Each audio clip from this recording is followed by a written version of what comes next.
America election news. The Howard University capstone, Kamala Harris on top. To protest South African apartheid, Kamala Harris traveled nearly 3 miles from Howard University to the National Mall as a college student. She gave the commencement address at her alma mater in 2017 as a senator. In July, Hillary wore her Howard sweatshirt in the vice president's mansion when she learned she would likely be the Democratic presidential nominee.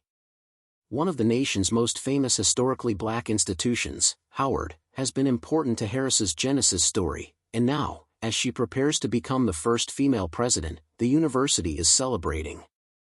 Thurgood Marshall, who motivated Harris to attend Howard, and Toni Morrison are among the school's notable alumni. Some university employees consider Harris's appointment as vice president as confirmation of the school's service mission. There's certainly a direct relationship between Howard and its relationship to democracy and the democracy we desire, one that encompasses all of us, said Melanie Carter, founding director of the Howard University Center for HBCU Research, Leadership, and Policy. Harris would be the first woman and graduate of a historically black college to become president.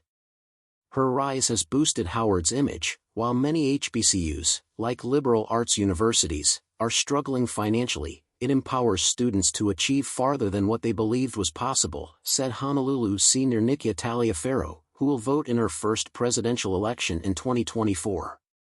Regardless of the outcome, she has made a significant impression, and I know that alone is unforgettable for all of us. To Stephanie Brown James, a Howard alumni and co-founder of the Collective PAC, which promotes black political representation, said Harris's ascension shows all the pieces falling together for Howard. She embodies Howard's leadership, excellence, and global service at this moment. Harris claimed Howard taught her to reject false options and lead her to civic duty in her 2017 commencement address. According to her memoir, Howard taught that students and graduates should use our gifts to take on responsibilities of leadership and make an impact on other people, on our country, and maybe even on the world. In an Instagram post about her time at Howard, she said, "Along the road, Howard taught me that while you will often find like you're the only one in the room who looks like you, or who has had the experiences you've had, you must remember, you are never alone."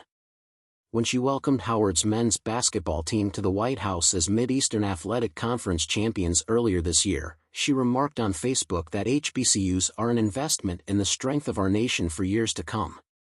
Despite recent funding and donations, HBCUs have struggled to attract investment, leaving them financially vulnerable. According to Howard Law graduate Representative Summer Lee, Democrat Pennsylvania, the Each One, Teach One camaraderie influenced how many alums in politics work. It allowed us to root for each other in ways that I would not have gotten at another institution, Lee added. These guidelines, being a social engineer, not being on the sidelines, and crafting public policy based on marginalized people's experiences. A Howard trait. Harris's campaign is also receiving financial and organizational backing from Howard. James said the Collective PAC's HU Bison PAC had a virtual call for grads with over 4,000 attendants and raised over $150,000. Bison PAC will call again Wednesday. Campus Group Heard for Harris supports Harris. Other student-led organizations are encouraging students to register to vote and participate in presidential debates and issues that affect them. James remarked, "It was quick and that's just Howard.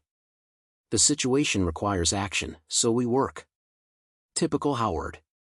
Harris has broad campus support, but some students are criticizing him on policy, particularly the Gaza war.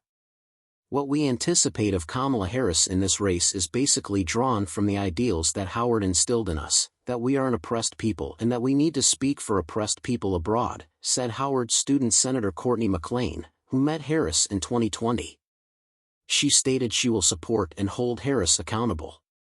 Harris has been traveling and preparing for her first debate against Republican Donald Trump on September 10, including a simulated session at Howard. She spoke to Howard's largest first-year class outside Crampton Auditorium. She said she was happy of them and encouraged them to embrace this moment with a bullhorn. "You might run for U.S. president," she remarked to wild applause. Harris and Trump start their post-Labor Day race. Vice President Kamala Harris and former President Donald Trump are entering the stretch of the campaign when more voters tune in after Labor Day. 1 week till a crucial discussion. Harris and Trump will visit battleground states this week.